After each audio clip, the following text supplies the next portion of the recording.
देखिए, ये औरंगाबाद राजपूतों का गढ़ नहीं रहा है। इसे मिनी चित्तौड़गढ़ का नाम इसलिए दिया गया कि यहाँ राजपूतों की संख्या थोड़ी अधिक है। तो भाजपा का गढ़ हुआ करता था, उसमें भाजपा प्रत्याशी को हार झेलनी पड़ी है, क्योंकि रफीगंज में भी थोड़ी नाराजगी थी और इस वजह से उन्हें हार का सामना करना पड़ा है। जिस इलाके से पहले उन्हें बढ़त मिलती थी, उस इलाके में ये इनका जो वोट प्रतिशत है वो बहुत कम रहा है। साइलेंट वोटरों पर भाजपा प्रत्याशी को या भाजपा को कहें भरोसा था, लेकिन कहीं न कहीं साइलेंट वोटर इस बार भाजपा की ओर से हटते हुए दिखे हैं। नमस्कार, आप देख रहे हैं सीतियोग न्यूज़ और मैं हूं आपके साथ चितरंजन कुमार। देखिए, लोकसभा का चुनाव जो है वह संपन्न हो चुका है, मतगणना भी पूरा हो चुका है और औरंगाबाद से अभय कुशवाहा जो महागठबंधन के प्रत्याशी थे वे चुनाव भी जीत चुके हैं।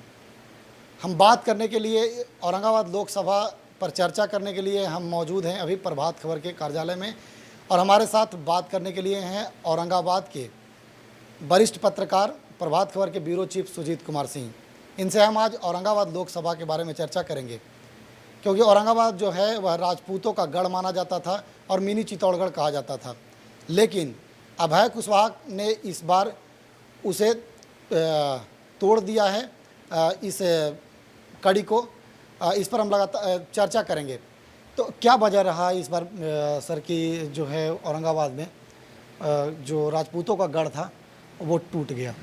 देखिए, ये औरंगाबाद राजपूतों का गढ़ नहीं रहा है। इसे मिनी चित्तौड़गढ़ का नाम इसलिए दिया गया कि यहाँ राजपूतों की संख्या थोड़ी अधिक है, लेकिन जब जब चुनाव आता है, चाहे वह लोकसभा का हो या विधानसभा का हो, उस वक्त चित्तौड़गढ़ के नाम से इसको हवा दिया जाता है। और जहाँ तक अगर हार और जीत की बात की जाए तो अभय कुशवाहा जो पहले जदयू के विधायक रहे थे, तो उन्हें अचानक टिकट दिया जाना कहीं न कहीं कुशवाहा समाज को खुश करने की एक कोशिश थी और उस कोशिश में महागठबंधन कामयाब हुआ भी है। और जहाँ तक अगर सांसद सुशील कुमार सिंह की हार की बात की जाए तो यहाँ पर कहीं न कहीं वोटरों में थोड़ी नाराज़गी थी, खास करके भाजपा प्रत्याशी को औरंगाबाद जो 3 विधानसभा क्षेत्र है औरंगाबाद के, उसमें हार का सामना करना पड़ा है। यानी कि जो भाजपा का गढ़ हुआ करता था, उसमें भाजपा प्रत्याशी को हार झेलनी पड़ी है। गढ़ की बात कर रहे हैं। रफीगंज पूर्व चुनाव को देखा जाए तो रफीगंज में पूर्व में भी ये चुनाव हारे थे, लेकिन उस बार ये चुनाव जीत गए थे। देखिए, रफीगंज में भी थोड़ी नाराज़गी थी और इस वजह से उन्हें हार का सामना करना पड़ा है। जिस इलाके से पहले उन्हें बढ़त मिलती थी, उस इलाके में ये इनका जो वोट प्रतिशत है वो बहुत कम रहा है। खासकर कुटुंबा की बात की जाए तो 21,000 से अधिक मतों से इन्हें हार का सामना करना पड़ा है। और पिछले चुनाव में 2019 के चुनाव में ये 13,000 मतों से लीड पाए थे और थोड़ी नाराज़गी की वजह से 21,000 के भारी मतों से इन्हें पराजय का सामना करना पड़ा है। औरंगाबाद तो इनका घर माना जाता था, औरंगाबाद से हमेशा ये लीड भी लेते थे, लेकिन इस बार औरंगाबाद भी हार की खानी पड़ी। देखिए, औरंगाबाद शहरी इलाके में इन्हें अच्छा खासा मत प्राप्त हुआ है, लेकिन ग्रामीण क्षेत्रों से इन्हें मतदाताओं का साथ नहीं मिला है। ओवरऑल कहा जाए तो औरंगाबाद के 3 जो विधानसभा क्षेत्र है उसमें लगभग 60,000 मतों से इन्हें हार का सामना करना पड़ा है, जबकि जो 17-18 हज़ार मत आपको जो गया के 3 विधानसभा क्षेत्र है वहाँ से इन्हें हार का सामना करना पड़ा। बीच चुनाव में देखा गया औरंगाबाद में कि जो बनिया समुदाय था वह बैठक किया और बैठक करने के बाद कहा कि हम इस बार वोट नहीं करेंगे। तो क्या सुशील सिंह को वह भी वोट नहीं मिला? नहीं, ऐसा कोई बात नहीं है। वैश्य समाज का वोट मिला है। जो भाजपा का जो कैडर वोट है वो इन्हें मिला है, लेकिन थोड़ा अति पिछड़ा समाज का वोट और कुछ अपने समाज के वोट इन्हें नहीं मिल पाए हैं।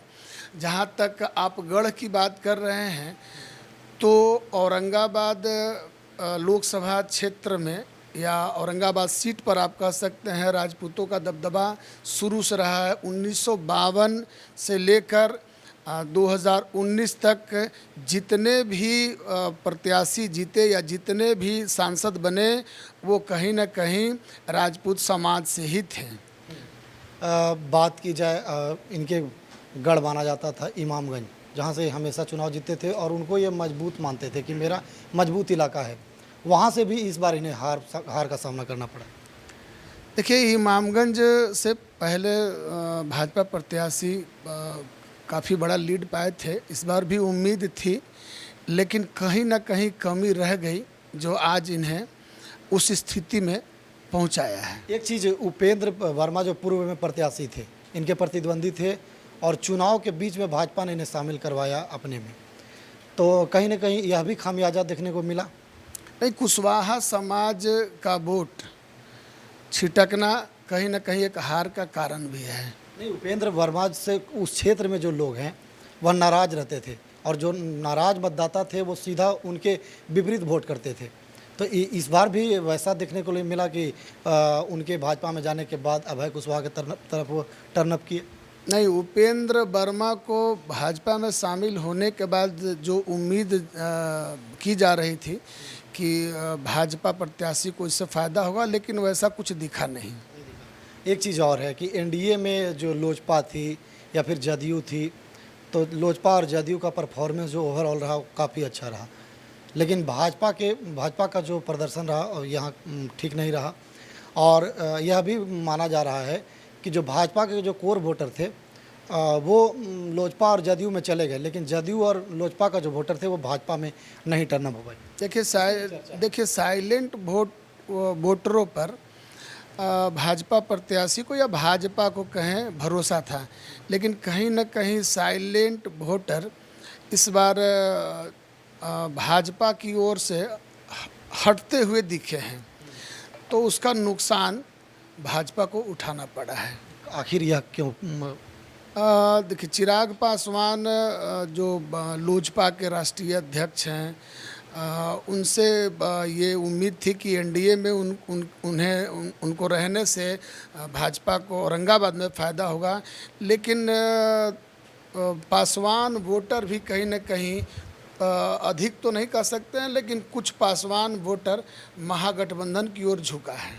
अचानक से कुशवाहा वोटर जो हैं वह प्रत्याशी कुशवाहा आने के बाद से अब पूरी तरह से माना जा रहा है कि वो भाजपा से या फिर जदयू से छिटक गया। ऐसा कुछ नहीं है, और अभी भी एनडीए मजबूत स्थिति में है। और आप देखे होंगे कि बिहार में अधिकांश सीटों पर एनडीए की जीत हुई है, हार जीत लगा रहता है। तो ये थे हमारे साथ बात करने के लिए वरिष्ठ पत्रकार और प्रभात खबर के ब्यूरो चीफ, जिन्होंने औरंगाबाद लोकसभा पर चर्चा किया और इन्होंने विस्तृत रूप से हमें औरंगाबाद के बारे में बताया। मिलते हैं अगली खबर के साथ, तब तक के लिए धन्यवाद।